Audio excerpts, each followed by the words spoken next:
walaqad karramna bani Adam. Sungguh kami telah muliakan semua anak cucu Adam. Mulia. Dan ketika disebut mulia, itu melekat pada seluruh anggota tubuh kita. Makanya saking mulianya jasad ini, tidak boleh anggota tubuh kita digunakan untuk hal-hal yang tidak mulia. Misal, saya sering tanyakan pada teman-teman, apa fungsi mata? Kebanyakan orang mengatakan untuk melihat. Beda. Mata kita ini mata mulia. Karena itu ketika keluar tuntunan tentang melihat, itu penglihatan dilekatkan dengan kemuliaan. Kalau cuma melihat, hewan pun melihat. Dan tidak layak membandingkan mata hewan dengan mata kita. Karena mata hewan tidak mulia sekalipun melihat, maka itu dia tidak dihisab. Tidak dihisab, tapi mata kita dihisab. Saking mulianya. Quran surah 17 ayat 36. Inna sam'a wal basara wal fu'ada kullu ulaika kana anhu mas'ula. Sungguh pendengaran manusia, penglihatannya, bahkan apa yang ia fikirkan, itu akan dihisab dan ditanya oleh Allah Subhanahu wa ta'ala. Makanya ketika mata Anda akan digunakan untuk melihat, kata Allah, saya tidak ridha kalau digunakan pada yang tidak baik. Turun Quran surah ke-24, surah cahaya. Mata orang-orang yang bercahaya akan berbeda dengan mata biasa. Ayat 30 untuk laki-laki, wa kullil mu'minina yaghuddu min absarihim. Katakan pada pria-pria beriman, kalau matanya ingin dipakai melihat, lihat yang baik-baik, yang mulia-mulia. Yang tidak mulia, palingkan. Yang tidak layak untuk dilihat, palingkan. Maaf, gambar-gambar kotor, pornografi, porno aksi, itu tidak mulia. Makanya ketika dilihat, tidak ridha. Allah tidak ridha, tanda Allah tidak ridha. Hati kita pun merasa gelisah dan bersalah di dalamnya. Kalau tidak percaya silahkan, Anda mencoba melihat gambar-gambar yang tidak seronok, hati Anda akan menolak. Karena jiwa Anda mulia. Maka hati Anda mengatakan, palingkan, itu tidak layak. Palingkan. Bahkan lisan Anda pun dibimbing untuk beristighfar. Astagfirullah, palingkan. Itu enggak bagus. Lisan, karena lisan ini mulia, maka Allah turunkan ayat-ayat kemuliaan menjaga lisan kita supaya tidak keluar dari kemuliaannya. Lisan orang mulia kata-katanya mulia, maka tidak layak keluar celaan dari lisannya. Turun Quran surah 49 ayat 11 sampai dengan 12-nya. Ya ayyuhalladzina amanu, dibuka dengan iman. Kalau ada ayat dibuka dengan iman, kalau isinya perintah, maka perintah itu jadi indikator tingkat keimanan kita. Kalau isinya larangan, maka larangan itu pun menjadi indikator tingkat keimanan kita. Kalau ada orang cepat menunaikan perintahnya, maka itu pertanda imannya kuat. Misal, ayat iman pertama di Al-Baqarah ayat ketiga. Alladzina yu'minuna bil ghaib wa yuqimunas shalah. Iman disandingkan dengan sholat. Ketika iman disandingkan dengan sholat, maka sholat menjadi indikator tingkat keimanan seorang hamba. Allahu Akbar, Allahu Akbar. Anda teringat langsung ke masjid. Iman Anda standar. Standar. Orang yang baru ingat Allah ketika dipanggil, itu standar. Bukankah Anda masuk kampus jam 7, datang jam 7, standar kan? Pas. Kalau Anda datang jam 6, waktu jam 7, Anda hebat namanya, lebih awal. Ada orang bahkan sebelum adzan sudah ingat sholat, itu imannya sedang tinggi. Tapi ketika dipanggil sampai adzan tuntas belum datang. Sampai qomat berlalu belum terpanggil. Sampai dekat waktu sholat yang lainnya belum ada getaran. Ini menunjukkan iman Anda lemah di situ. Lawannya, ketika ada larangan dibuka dengan kalimat iman, maka kemampuan Anda meninggalkan larangan itu pun menunjukkan tingkat kekuatan iman Anda. Ya ayyuhalladzina amanu la yaskhar qaumin qaum. Hei orang-orang beriman, jangan saling mencela. Ketika Anda mengaku beriman dan lisan Anda digunakan untuk mencela orang lain, maka ini menunjukkan ada yang kurang dalam iman Anda, lemah iman Anda. Anda terlihat rajin sholat, di situ menunjukkan iman Anda bagus. Tapi saat bersamaan Anda mencela orang lain, ini menunjukkan ada penurunan dalam iman Anda. Karena ibadah ritual akan nampak dalam nilai-nilai sosial dalam bentuk akhlak. Makanya Nabi memperingatkan, orang yang melakukan ibadah ritual, tapi kemudian melakukan dosa sosial, maka ibadah ritual pahalanya dipindahkan kepada hamba yang didosai itu. Anda keluar dari masjid, kemudian melecehkan orang lain dengan kata-kata Anda. Lihat tuh orang itu, belum mau ke masjid. Iya, mungkin belum dapat hidayah ya. Iya, bukan ahli surga. Itu sholat Anda, pahalanya pindah kepada orang tadi. Tu'khadhu hadza min hasanati di hadis Muslim, wa tu'khadhu min hadza min hasanati. Diambil pahala ini dipindahkan kepada orang yang dicela. Anda katakan, alhamdulillah Ustaz, saya tidak seperti yang dibicarakan itu. Insya Allah, tidak seperti orang-orang itu tuh Ustaz. Membicarakan orang lain aja pekerjaannya sama. Sama. Makanya ketika Allah turunkan larangan mencela, itu untuk menjaga kemuliaan kita. Supaya kita tidak dihinakan oleh orang lain. Karena orang-orang yang hatinya hina yang akan mengeluarkan kata-kata terhina. Nah, kita itu diciptakan mulia. Jadi ketika lisan Anda mencela, Anda sedang menurunkan kemuliaan Anda di mata Allah Subhanahu wa taala. Catat itu baik-baik. Nah, sekarang persoalannya, ketika Allah muliakan Anda, justru Anda menyandingkan kemuliaan itu dengan hewan yang jauh statusnya. Maka ini merendahkan kemudian ketetapan Allah Subhanahu wa taala, itu yang sangat berbahaya. Itu yang paling bahaya. Yang layak kemudian diturunkan statusnya bahkan lebih daripada hewan, itu hanya orang-orang yang tidak mau mendekat kepada Allah Subhanahu wa taala. Sampai turun Quran surah ke-7 Al-A'raf ayat 179.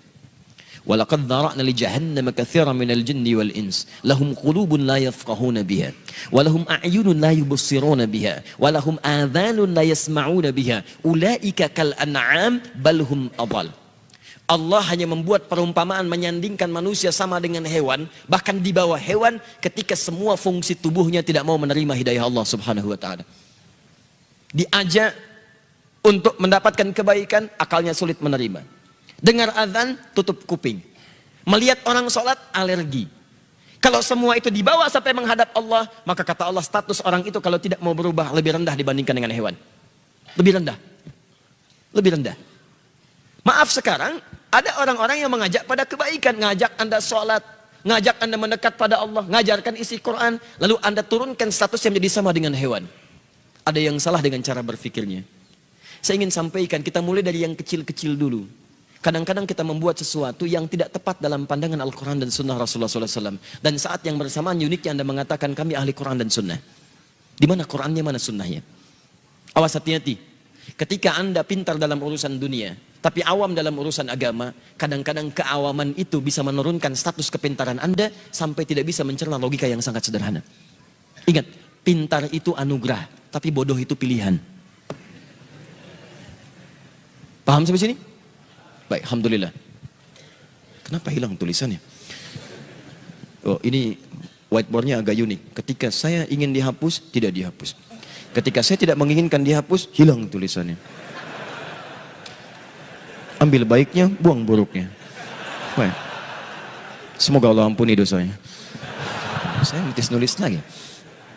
Tadi secara logika, jadi maksud saya begini, logika selesaikan dengan logika lagi.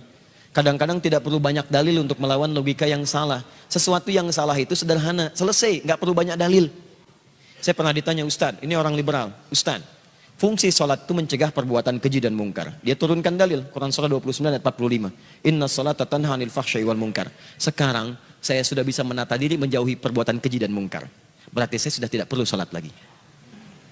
Saya katakan, maaf mas, meninggalkan sholat termasuk perbuatan mungkar. Selesai. Paham? Dia katakan, saya sudah bebas dari perbuatan keji dan mungkar, tidak perlu sholat lagi. Kami jawab, meninggalkan sholat itu perbuatan mungkar. Jadi kalau Anda meninggalkan sholat, berarti Anda belum terbebas dari perbuatan mungkar. Artinya Anda masih harus terus menunaikan sholat sampai dengan kembali kepada Allah Subhanahu wa ta'ala. Paham sampai sini? Saya di Hamburg beberapa waktu lalu, disoal juga oleh orang liberal. Ustadz, kenapa tidak ada nabi perempuan? Kemudian dia bercanda, kalau ada namanya Nabi Yahya, bukan nabi. Bukan. Dulu nabinya laki-laki, itu yang namanya perempuan. Dulu nabinya laki-laki karena perempuannya seperti Sayyidah Khadijah, Sayyidah Aisyah. Sekarang Anda nanya nabinya perempuan karena orangnya seperti Anda. Ini yang pencuri sudah kita selesaikan. Ini logikanya yang salah. 2, logika hewan sudah juga kita jawab. Bahwa ini fatal, bahkan bisa berpotensi menyalahi ketetapan Allah Subhanahu wa ta'ala. Dan dosanya dosa kuadrat di sini. Hati-hati, ini lebih bahaya. Baik. Sekarang bagian yang ketiga. Sekarang ada dalil-dalil yang digunakan. Bagaimana kemudian kita bisa mengupas tuntas dalil dimaksud sehingga sesuai dengan pemahaman yang benar menurut para ulama dan salafus saleh. Karena memahami dalil itu tidak bisa sendirian. Anda baca, Anda paham, mustahil. Imam Al-Bukhari itu menulis Sahih Al-Bukhari 16 tahun. Sebagian ditulis di Mekah, disempurnakan di Madinah. Sebelum nulis, sholat dulu, minta petunjuk kepada Allah. 16 tahun selesai.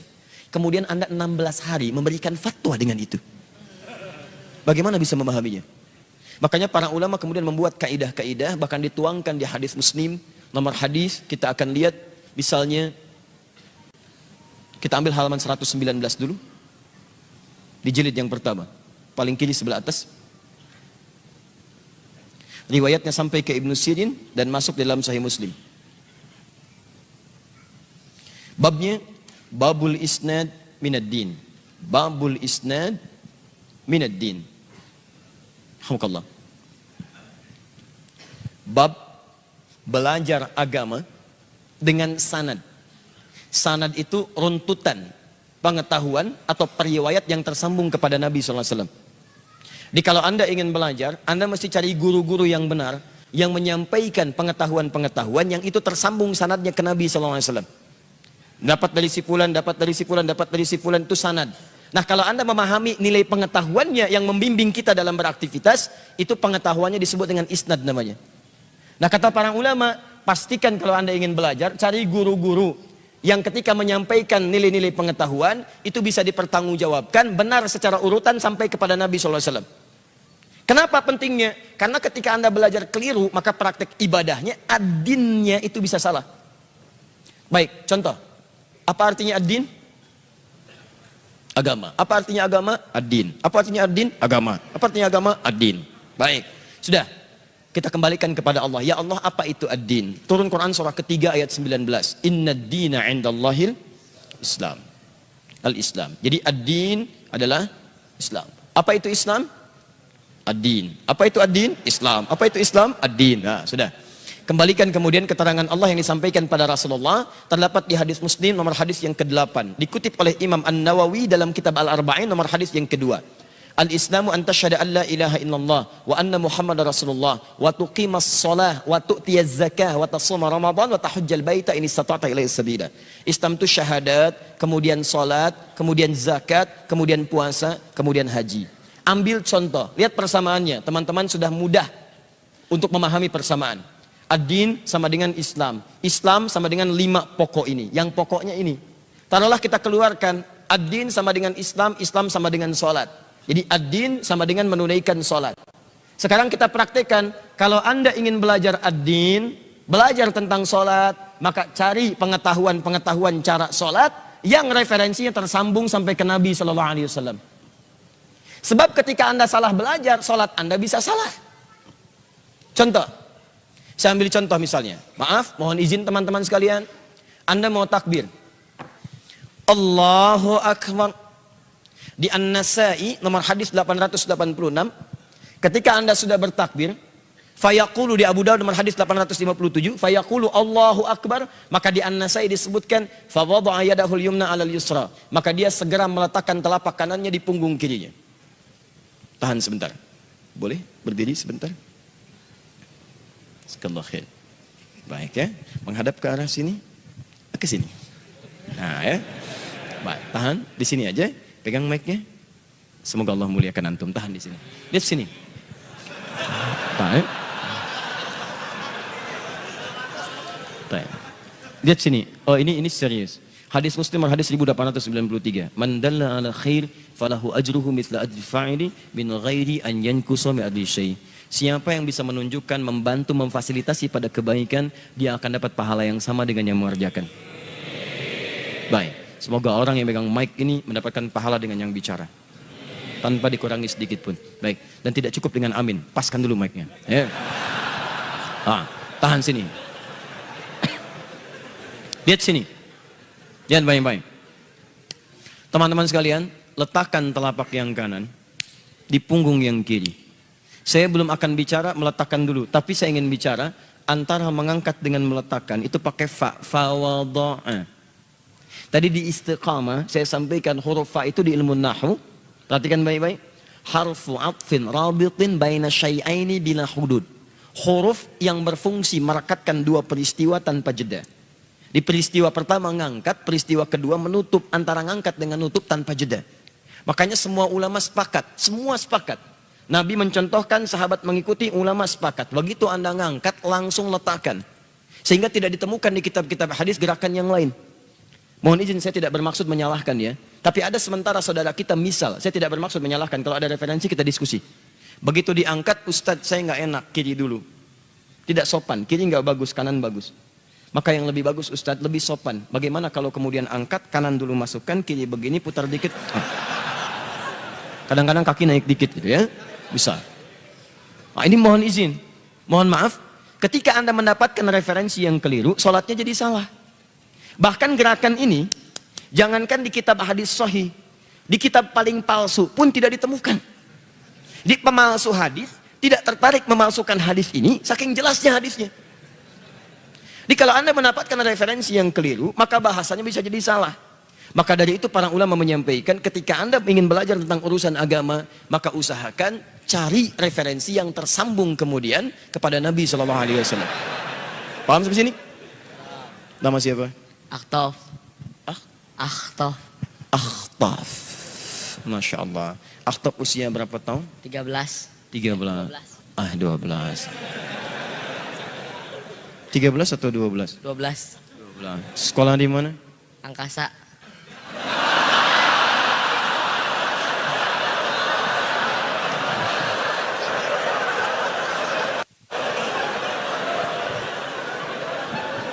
Baik. Tahu sebentar. Sekolah di mana? SD Angkasa. SD Angkasa, Masya Allah. Dekat dengan Merkurius ya. Ya. Alhamdulillah. Sudah lulus? Belum. Mau lulus? Baik. Kapan lu setahun lagi? Baik. SD Angkasa jauh dari sini? Jauh.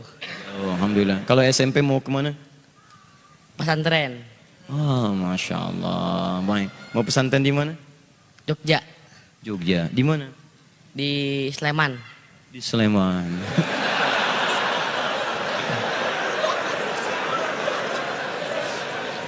Ya sudahlah kalau begitu ya. Sudah ya, tuh sampai lampu kaget turun aja ya.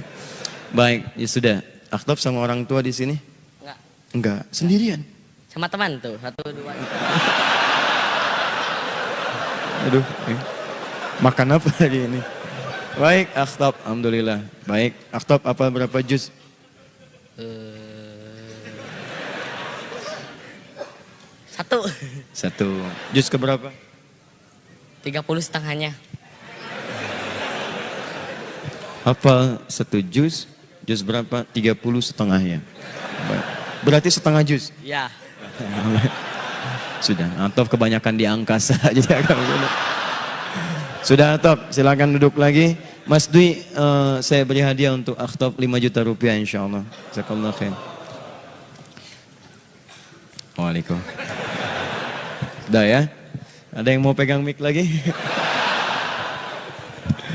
Ini. Tahan. Sekarang, jadi kalau kita ingin benar ibadahnya, maka mesti kemudian mendapatkan guru-guru yang mendapat pengetahuan yang jelas. Tersambung. Nah, pengetahuan jalurnya disebut dengan sanad. Siapa pengetahuan yang jelas ini? Oleh Nabi langsung diberi penjelasan sendiri. Terdapat di hadis riwayat Ibnu Majah nomor hadis 233. Rawinya dari sahabat Abu Darda radhiyallahu taala anhu. Perhatikan kalimat nabinya, fokus baik-baik. Wa innal ulama warathatul anbiya. Al ulama warathatul anbiya. Pewaris para nabi. Ini. Kalau Anda ingin belajar dari Nabi sallallahu alaihi wasallam, Anda kan sudah nggak bisa punya kesempatan lihat Nabi. Sekarang kita hidup tidak bersama Nabi. Bagaimana bisa belajar dari Nabi? Maka dari itu kalau ingin belajar hal yang tersambung pada Nabi, maka kemudian kata Nabi ikuti ulama. Maka di setiap zaman itu ada ulamanya. Dan setiap zaman mereka menuliskan tuntunan dari nabinya. Ini tadinya di hafalan. Tidak semua orang kuat hafalannya, dibuat kemudian kitab. Di antara para ulama yang merangkum penjelasan-penjelasan Nabi dari turunan generasi setelahnya. Setelahnya mereka menghafalkannya dan kemudian menghimpun itu semua dalam bentuk kitabnya. Bintangnya ada 4. Di antara mereka ada Imam Abu Hanifah An-Nu'man, ada Imam Malik, ada Imam Asy-Syafi'i, ada Imam Ahmad bin Hanbal. Dari situ kemudian turun murid lagi sampai dengan kekinian. Dan di antara yang paling menarik, mereka kemudian mengeluarkan petunjuk ayat-ayat Al-Quran dalam bentuk kaidah-kaidah yang mudah untuk dipahami. Ayat-ayat yang terkait dengan pembahasan ini itu yang nanti kita akan turunkan, nanti kita akan bahas itu semua. Dan kita akan sandingkan nanti dengan keterangan-keterangan sebagian dari sahabat-sahabat kita yang membuat kemudian pernyataan-pernyataan, kita uji dengan dalil-dalil ini apakah pernyataan itu benar atau tidak. Misal, sekarang ada istilah beda manhaj. Apa itu manhaj? Awas hati-hati. Kadang-kadang banyak memunculkan istilah tapi tidak paham dengan istilah itu. Saya pernah mau senyum susah, mau ketawa juga nggak tega. Kenapa? Karena ada orang-orang yang kadang memberikan istilah tapi keliru. Saya diciptakan oleh Allah Subhanahu wa taala sebagai laki-laki sampai hari ini. Dan tidak ada minat serta bakat menjadi keluar dari kelaki-lakian. Satu kali saya ngisi pengajian. Kemudian seorang ibu datang. Ustadz, terima kasih memberikan penjelasan inspirasi yang sangat bermanfaat. Alhamdulillah. Jazakillah khair. Awalnya kita serahkan ke Allah semuanya. Tapi bagian terakhirnya itu yang saya banyak berdoa. Teman-teman, ada beda antara laki-laki dengan perempuan. Dalam bahasa Arab, laki-laki seringkali identik dengan A. Laki-laki A, kamu laki-laki anta. Kamu perempuan anti. Punya kamu laki-laki K, kolamuka. Punya kamu perempuan Ki, kolamuki. Terima kasih pada laki-laki A, jazaka. Terima kasih pada perempuan Ki, jazaki. Saya saat itu masih pakai baju batik, masih pakai peci. Jelas kelaki-lakiannya. Ibu itu mengatakan, jazakillah khair. Sekarang muncul istilah-istilah yang bahkan tidak banyak dipahami oleh orang-orang awam, bahkan yang belajar sekalipun. Dan istilah itu muncul, diperkenalkan dan keliru karena bertentangan dengan penjelasan-penjelasan para ulama. Beda manhaj. Sekarang tanya, apa itu manhaj? Tesis saya yang kedua tentang manhaj. Manhaj Ibnu Aqil fi syarah Alfiyat Ibni Malik. Manhaj. Beda antara manhaj dalam nilai akidah. Beda pengertian manhaj dalam fiqih. Beda pengertian manhaj dalam lughah. Itu berbeda satu dengan yang lainnya. Sekarang Anda akan bawa ini ke ranah pengertian agama. Apa yang dimaksud dengan itu semua? Saya akan turunkan ayat-ayatnya, kita turunkan kemudian kalimat-kalimatnya. Setelah itu kita akan sandingkan dengan pemahaman kekinian. Dan pemahaman itu yang kita kupas. Kalau baik, silahkan ambil manfaatnya. Kalau tidak, kita sepakati tinggalkan. Tapi kita sepakat bahwa kajian kita tidak bermaksud untuk mencela atau bahkan menghindarkan keburukan-keburukan dari orang lain. Paham sampai sini? Wah, jadi kalau setelah kajian ini banyak update status mencela orang, saya tidak pernah mengajarkan itu semua. Kita hanya mendudukan satu persoalan sesuai dengan kedudukannya. Kalau itu bermanfaat, silahkan gali manfaatnya. Kalau itu tidak baik, kita tinggalkan bersama-sama. Tanpa harus kemudian menjadikan kita berselisih satu dengan yang lainnya. Anda boleh berbeda dengan orang lain, tapi tidak harus menghalangi Anda untuk minum teh bersama-sama. Paham? Tidak. Baik ya? Gak apa-apa ya, insyaAllah. Sepanjang saya lebih cepat, saya menghapus. Jazakallah khair. Silahkan, jazakallah. Cukup ya? Tidak, cukup dulu insyaAllah. Baik. Tapi saya sampaikan dari sekarang supaya tidak kecewa. Menghapus beda hukumnya dengan megang mic ya. Satu. Sudah, lihat baik-baik sini. Kita turunkan pertama Quran. Awas, fokus baik-baik. Kita hadirkan dulu keumuman maknanya pelan-pelan. 1, Quran surah keempat ayat 1. Kemudian menyebar di Quran surah ke-49 ayat 13. Diturunkan ketetapan diutus para nabi untuk mengajarkan Quran surah keempat ayat 163. Maka dari Adam sampai Nabi Muhammad SAW, Nabi yang terakhir diturunkan risalah. Quran surah kedua ayat 151. Ini yang jadi manhaj. Dari sini diminta kemudian kita semua untuk bersatu. Lihat, bersatu dalam kebaikan. Saya garisi, Quran surah ketiga, kita ambil ayat 103. Bahkan diminta oleh Quran jangan terpecah belah. Jadi kalau ada orang yang cenderung memecah belah itu sedang melanggar Al-Quran. Awas hati-hati, sedang melanggar Quran. Bahkan yang paling unik kalau mengatakan kami Quran, kami sunnah, tapi isinya melanggar Quran, ada sesuatu yang salah yang harus direnungkan. Saya mengajak untuk merenungkan, ya coba kita renungkan lagi keadaan kita. Jangan-jangan selama ini kita merasa baik, tapi ukuran Quran dan sunnah menyebut kita belum baik. Ya, ini. Setelah itu bagaimana sikap Nabi SAW? Beliau mempersaudarakan sampai muncul persaudaraan yang sangat luar biasa. Diabadikan di Quran surah 59 ayat 9 sampai dengan 10. Turunan dari ini penjelasannya disebut dengan sunnah. Quran surah ketiga, ayat 31. Diminta kita mengikuti sunnah. Ini tuntunan terbaik yang bisa kita ikuti. Diturunkan ayat Quran surah ke-33, ayat 21. Yang paling menarik, baik penjelasan ataupun Al-Quran, baik penjelasan Al-Quran ataupun dari rincian hadis, ada potensi-potensi berbeda dalam mengamalkannya. Dan itu sangat dihargai oleh Quran sepanjang mendekatkan diri kepada Allah Subhanahu wa taala. Bahkan diminta kita berlomba dalam perbedaan itu. Quran surah kedua ayat 148. Tahan. Ada hal-hal spesifik yang tidak boleh berbeda. Satu di situ. Harus sama. Itu yang kemudian diturunkan langsung tegasnya tentang misal urusan din. Di Quran surah 3 ayat ke-19. Ketika Anda berpaling dari ini, bahkan beda dengan ini, maka resikonya bisa neraka jahanam. Quran surah keempat ayat ke-48. Tahan. Atau Anda mencoba mengolok-olok ini, tidak keluar dari ini, tapi mengolok-olok ini, ayat-ayat Quran diputar balikan. Hadis-hadis Nabi misalnya, maaf ya, diolok-olok dan sebagainya. Maka Anda akan berubah statusnya dari muslim jadi munafik dan orang pertama yang akan masuk neraka jahanam. Orang yang pertama masuk neraka jahanam itu bukan orang kafir, tapi orang munafik. Orang munafik. Orang kafir diikutkan pada orang munafik. Wawunya ma'iyah. Di Quran surah keempat ayat 140. Paling kiri sebelah bawah. Qad nazzala 'alaikum fil kitabi an idza sami'tum ayatillahi yukfaru biha wa yustahza'u biha fala taq'udu ma'hum hatta yakhudhu fi haditsin ghairi innakum idzan mithluhum. Innallaha jami'ul munafiqina wal kafirina fi jahannam jami'an. Allah akan menghimpun orang munafik dengan orang kafir di neraka bersamaan. Yang disebutkan munafik dulu. Kalau orang kafir masuk neraka saat di akhirat wajar. Karena tidak ada iman. Tapi kalau orang munafik di dunia merasa beriman, tapi imannya digunakan untuk menyerang saudaranya. Itu yang paling bahaya. Maka diberi pelajaran, diseret duluan ke neraka jahanam. Kalau tidak percaya coba aja. Dah. Kemudian saya tunjukkan contoh-contoh hadis dan nanti kaidah ulamanya. Contoh hadis ini saya kosongkan dulu supaya mudah memberikan contohnya. Nanti kaidah ulamanya kita turunkan menjadi satu kajian. Kajian ini disebut dengan fikih ikhtilaf namanya. Fiqhul ikhtilaf.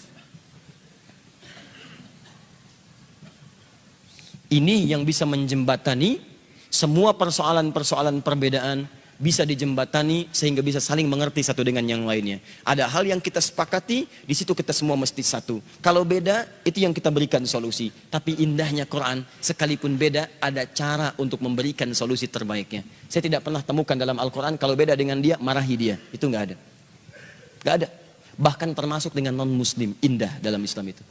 Indah. Anda bahkan dilarang untuk memperkenalkan Islam kepada orang lain dengan cara paksaan. Dilarang. Turun Quran surah kedua ayat 256. La ikraha fid din. Gak boleh paksa orang untuk bisa kemudian mengenal atau bahkan masuk ke dalam ad-din Islam. Baik cara halus atau kasar. Setelah pengajian ini Anda datang ke daerah pengungsian misalnya, sedang tertimpa bencana, tiba-tiba Anda bawa Indomie, bawa Supermi. Anda paksakan ke situ, orang sedang kelaparan, Pak, Indomie Pak. Maaf, masuk Islam dulu kami kasih Indomie. Tapi kan Indomie Pak kami butuhkan. Tidak, ini Indominya Indomie Islam. Seterusnya. Tidak boleh. Dosa Anda. Apalagi dengan cara yang kasar. Hati-hati. Anda jadi dokter, tiba-tiba masuk ke daerah bencana. Terus Anda berikan obat. Obatnya naikin dosisnya sampai ada ketergantungan. Begitu dia minta bagian dari obat yang Anda katakan, masuk Islam dulu baru saya berikan obat. Dosa Anda. Dosa. La ikraha fiddin. Kita tidak pernah mengenal cara-cara seperti itu. Apalagi Anda yang menggunakan bom, gunakan senjata, gunakan pedang dan sebagainya. Masuk Islam. Dosa. Tidak boleh. Tadi di Istiqomah saya sampaikan, di beberapa tempat, teman-teman sekalian, itu berbahaya. Berbahaya. Waktu bom di Jalan Tamrin tuh saya di Lampung tuh. Itu langsung begitu meledak, terus ditanya, Ustadz, apakah bom di Jalan Tamrin itu termasuk jihad fisabilillah? Saya diam sebentar, saya jawab, Mas, sependek pengetahuan saya, jihad fisabilillah itu jihad di jalan Allah, bukan di Jalan Tamrin. Baik.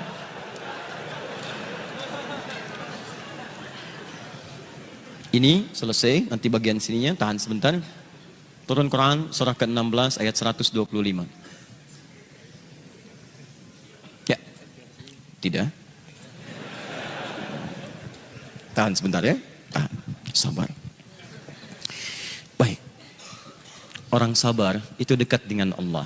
Innallaha ma'as sabirin. Antum ingin dekat dengan Allah?